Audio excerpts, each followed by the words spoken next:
I'm coming tomorrow. No, Welcome I'm back busy. in, everybody. Don't come tomorrow. Golf Talk Radio with Mike and Billy. We're gone. back in. Thank you to Best Hole in One for partnering with us on the show. BestHoleIn1.com. Make your own prize packages, putting contests, golf ball drops, golf ball cannons. You name it, they've got it. Cars, unique travel options. Put it together at BestHoleIn1.com today or call them at 844-923-7844. And also, you can join the Hole in One Club. But check that out at bestholein1.com. Just play with your buddies. You can win $2,500 in cash for hitting a hole in one with your friends when you're playing golf. But you got to check it out at bestholein1.com today. All right, one last open-ended question here. Yeah. Well, Nikki would know this one too. How many golfers have won at least 10 majors? You have 3 seconds to answer. 2, 1. How many what? How many golfers have won at least 10 majors? 5.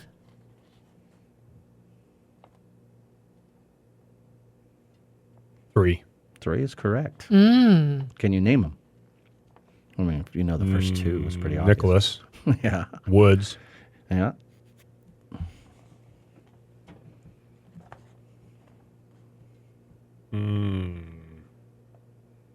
I got names on the tip of my tongue, and I'm just not sure exactly. He has 11 majors. Tiger has 15. Nicholas has 18. This guy has 11. It's a lot. Arnie didn't Dude, have 11. No, he had 7, I think. Wasn't, I'm not sure that. Don't quote me on that. But I think it's only about 7. wouldn't be Gary. Gary has 8 or 9. Wow. Who is it? Walter Hagen. Wow. Good old Walter. Big Walter. Walter. All right, and he was a Big father. Walter. Yes, he was. And Tom Watson's a father. What was he, Uncle Dad? He was. No, it's Tom Morris. Thanks, Vicky. Was he an Uncle Daddy? I spit on Tom Watson. I hit him Yeah, you with did. I hit him with a pimento. On purpose? No, Mike made me laugh, and that I had an olive in my mouth. That was a sharpshooter. He I ever saw one. made me crack up. You know, and my pimento shot out, rocketed, and hit Tom. God, it was funny. Yeah, that was That was great. just Oh, my God. Another hilarious. highlight of my life. He was strutting too. Remember, he looked so Wasn't good that the in his last- polo stuff. He was- He had his umbrella or his cane. He had like Yeah. and he was strutting his polo outfit with his wife coming down the hallway. He was dapper. And I'm like, here comes Tom, dude. Also, and He Mike, even I don't know had- what you said. Then I went, and as I just took a drink with my olive, and it spit out like a rocket. Well, it had good trajectory. You said right? Oh, yeah. it did it. And I saw it all 'cause I slow turned- motion. I know God. it's gonna hit him. He had his cane. He was walking with his cane. He was strutting. He had his, what did ascot. The He had ascot. a nice He had an ascot He on. was styling. Blue, dark navy Dude. blue blazer Yeah, he with was. the ascot that had like the burgundy, red, and navy. It was. And then there's a little bit of white in there. No, that was the olive. And he had, Yeah, no, this was this is a It pimento. was This Oh, is it's the the green. pimento? Yeah. It shot out. I still had olives. It's the pimento Yeah. that shot out Yeah. like a tube. Oh man, it was flying. And the great thing was the floor in this hotel, Oh, my- pure white marble. It was really nice place. Where, Yeah. yeah, it was white marble. Oh my God! And then it stepped on it, and oh, man, I couldn't stop laughing for a half hour. I'm I bet. surprised we didn't get kicked out of that place. We were man. dying. And then our friend Josh Alga, Yeah. who always found a way to get himself into everything. Like there's this big big ceremony, and there's Josh in the middle of all these bigwigs of golf, and I'm know. sitting there going, "How did that happen?" Legends of golf. Yeah. Everybody. It's like I mean, kudos to you, Josh. And I'm I like, didn't- how did he get that path? How Like, did he? I don't know. he was like running the place. Yeah, And I don't know. tailor-made. I didn't get invited back. Oh, I never got an invite My back either. legend. He probably worked the I crowd. spit on my legend. Yeah. It's your fault, actually. What are you talking about? You made him laugh. You cracked me. You said something, and it was. I know. I wish I knew what I said. And then I turned away because I was so embarrassed. And so now Mike's describing, oh, it had good loft to it. It was launched. It was heading at him. I'm like, oh, my God. So I looked up, and then it was stepped on. I'm like, oh, this is not a good thing. there is a grand piano right there Yeah, too. because I ran over to the grand Yeah. piano and sat there like, there was, right there was the grand piano. Oh, my I God. had my drink on the edge. The contrast was beautiful because you have this like white marble floor, a black baby black grand Yeah. piano, You got Billy leaning on the piano, and you got a red squashed pimento sitting like right about 10 feet from With the Tom's piano. footprint on it. Yeah. And I hit him in the leg. You should have saved that. I know. I should have Should scraped have that taken thing a picture up. of it. Oh, before cameras. Do we even have cameras, cell phones then? We might have. Mm, Not like nowadays. I don't know. That's a good question. That was We had to have. one of our highlights. Orlando. We were in Orlando. Yeah. We had to. We probably had the basic phones without the cameras. I bet I'm one of the few people that spit on Tom and that admits it. Yeah, but it didn't hit him. I thought it hit him in the pant leg, and then he Oh, said, "Yeah." As he's strutting, man. You hit Tom. You hit Tom. It's like, oh man, I knew it was going at him. well, the backside, right? Didn't he go by you? No, he was coming towards us, and I said, "So here comes Tom strutting it," and you said something, and then I cracked up and launched the. And I'm like, oh, it's going directly towards him.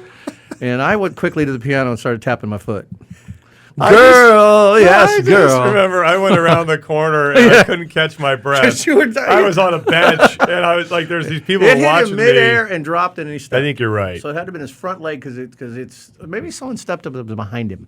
I think it hit him, it landed, and it got So stepped it was on. almost like that's Yeah, it got that's your stepped on by the next person. that is your grassy knoll. That is. And It is his head did not go back to the No. left. He kept walking. Thank God he didn't look Did he over block at it with his cane? No, it was. I thought It was the cane hand leg. he would. He could have ripped it. He could have He probably. saw it coming at it and he deflected it off his I'm chest. so glad he didn't and it hit the see back of his it. leg. Because you sure saw it, I saw it, and then I remember you were dying. You went around the corner and started cracking up, and then we couldn't look at each other for like 20 minutes. You know, we've had in our lifetimes, we've had a lot of run-ins with Tom. Well, yeah. Like not on purpose though. It's not like other than the interview. I wonder his lawyers contacted me. You know, all the we time. had the Pimiento incident, we had the interview, and then when we were at the Masters, like if you look carefully behind Tom walking up the 18th, we're off like his left shoulder, Yep, like two guys over by the tower where you're not supposed to be. that's right. Like I wonder if they have it on like his like you know the history or the whole story of Tom Watson. And then you guys are in the and back. we're in the Mike and Billy. background, but they probably blurred it And- out. You know how they can focus in on Tom and the back's all blurry. And remember during the interview, I said, "Hey, I ran up to the Hall of Fame and saw your wedge, your famous Yes. wedge you pitched in at Pebble this week." And he says, "That wasn't my wedge." Yes, I'm like, I told that somebody, wasn't the wedge. I'm I like, told somebody Yay, Tom! I told Thanks, somebody buddy. that story the That other wedge, day. that wedge is Greenbrier. You were so crushed. I know. And I was so happy. I ran immediately to the locker, and all he had was a bag and one wedge at the time. What wedge was It it? was a sand wedge. So I assumed that it was the Wilson sand wedge that he used, right? Because it was in his bag. Yeah, in so- the Hall of but Fame. what wedge was it It was that a, he used? it was a sand wedge. But I said I saw the sand wedge, the famous sand wedge. It was awesome. And he said that wasn't the wedge. He has a very deep voice. Yes. So I'm like, great, Tom. Thanks, man. Make me feel good here. That wedge is at the Greenbrier, and it travels. It travels. Remember, we saw it up at Pebble at the Open the last time we were up there. Right. It was there was a booth you could see the actual wedge. So I said, well, then why is there a wedge, that wedge in your bag? Good question. He said because that's really the only club that matters. Is it Yeah, he was preaching that. And I went back. was cool. I went back, and he's got a lot of other stuff in his changes. But at that point, he only had one wedge. But I made a fool of myself. Kevin Stadler and Tom Watson, and Gary McCord ripped me apart. Gary McCord was Gary fast. McCord. We played ping pong. That was the only time that I was like ready to step in. I was starting to become very upset. What happened? He's just banters quicker than I banter, So me, I don't know if you never noticed, but I tease sometimes. I noticed that. Yeah, but he was. But he was getting. He I was- think he was. Had he was crossing lines. yeah. You know, Yeah, I did a little he, tipsy. he did a few things, which was fine in the beginning, where he's like, "Oh well, who do you guys think you are?" You know, and going on, and then he goes, then like Billy starts throwing I'm back, throwing at, back him. at him. And so I think he got on the defensive, and he goes, "Well, you're a little radio show You're thing." 2-bit radio. That's basically what he's saying. You know, and we never, we didn't Lisa- say And you anything. didn't think go I back and said- say we're number 9 Well, in the I podcast. think at least my career lasted longer than your tour career. Something. But we didn't to that throw- effect. We never the interview never went that route. Like it didn't go that route until he started Yeah. he started saying some things that were like I remember he said I can't remember off the top of my head. A couple of things he said I was like, wow, that's like way beyond the banter line that we've ever done with anybody of his stature. And we're usually very respectful. And he fired a shot at us, and I think I fired back, and then he's quicker and thinks he's all that. So we were, and then what? I'm going to have to go back and listen to that one. I don't think it's anywhere. You don't think it's anywhere? You know what? I don't think it's podcasted anywhere. I wonder if it is. The I live have show? to have it. That's a I good don't want to question. hear it again. That's a good question. This guy stole my book too. Maybe I mentioned something to that. Did I bring up the Golf for Dummies book? Because I was the original person on that. You did after it got it started getting a little messy, and it wasn't like it was just you and I and him. There were people all around watching. That was the other reason why I started getting up. I was contracted for that book. Yeah, I was getting mad at that point because I was like, okay, he's doing this because there are people now around the tent. Yeah. And I thought this is just not professional at all. Yeah, he was doing the perform, but it was going beyond performing. Well, you know me. I sometimes tease a little. Have you noticed that, Nick? Yeah, but your teasing Are wasn't you shorter than usual? I'm on a stool. Your teasing was not anywhere near the line he crossed. Yeah, well, then we both got mad. Yeah. And so, but I was pissed. I know you were. And at the end, you had my back, and you had the show's at the back. end, he's done, and I didn't even try to shake his hand. I didn't even say thank you. I just turned my back and walked away. I was like, "You're a douche," I know, and he is. Yeah, he was a complete douchebag. He was. He truly was. And then on the flip side of that, with the rudest. In John fact, Daly was one of the nicest people we've ever spoken to. I will say that he was the rudest guy we've ever interviewed. Well, ever. That says a lot. Do you think it's because we were in his so-called space? Right, we're doing a radio show, and that's what he's Joe. And he's like, you guys are Joe amateurs, and you're right. and this is what I do. You don't know what you're doing. That's what he came on off at. And it's possible, but still, even if you think that, you don't. We never provoked him to ever get to that point. For Gary McCord to ever get to that point, ever. We never said anything ever to do that. The only time that the volley started going on with the banter was when he started it. Yeah. He probably knew that you were number 9 podcast. Yeah, long before podcast. But yeah, it was an interesting show. I just remember that was very uncomfortable. It just got uncomfortable. And then I think I mentioned something about the book, and then I mentioned something maybe about his short golf career.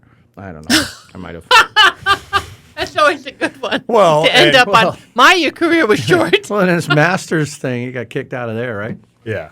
That's funny. But the only reason I'm still on the radio there, Gary. The only reason those comments came in was because of what he said. Yeah. So I mean, he got what he deserved, in my opinion. You'll have to look that up so I can hear it. Oh, I've got there's some really cool stuff. It'd be really cool to pull up an archive. That one should be buried. It would be very interesting in the sand. Buried in the sand. Because it's why but I'd love to hear the Mars show and stuff. But so Father's Day, we have to take a break? Let's take a break and we'll come back with Father's Day stuff. We'll have about 12, 13 minutes to wrap up there. So Golf Talk Radio with Mike and Billy. We'll be right back. You guys stay with us. We're going to come back with some Father's Day gifts and stories and good stuff like that right here on the Golf Talk Radio Network.